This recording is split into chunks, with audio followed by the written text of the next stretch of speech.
নেপালে ভয়াবহ হরপাবান। আর এই বিপদের খবর পাওয়া মাত্রই কয়েক ঘন্টার মধ্যে ভারত যা করে দেখালো তা সত্যি প্রশংসনীয়। নেপালে ভয়াবহ হরপাবানের খবর পাওয়ার পরই ভারত সরকার দ্রুত সাহায্যের হাত বাড়িয়ে দেয়। ভারতীয় বায়ুসেনা C-70 গ্লোবাস্টার এবং C-130G সুপার হারকিউলিস বিমান করে প্রায় 10 টন ত্রাণ পাঠানো হয় নেপালের কাঠমান্ডুতে। এই ত্রাণের মধ্যে রয়েছে খাবার, রেশন, ওষুধপত্র সহ বিভিন্ন প্রয়োজনীয় সামগ্রী। অর্থাৎ বিপদের সময় নেপালের মানুষের পাশে দাঁড়াতে এক মুহূর্ত দেরি করেনি ভারত। ছোটবেলায় আমাদের শিক্ষকরা একটা কথা শেখাতেন, যে বন্ধু শুধু সুখের দিনে পাশে থাকে সে প্রকৃত বন্ধু নয়।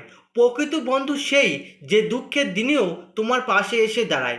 আর প্রতিবেশী দেশগুলোর বিপদের সময় ভারত বারবার সেই বন্ধুত্বেরই পরিচয় দিয়েছে।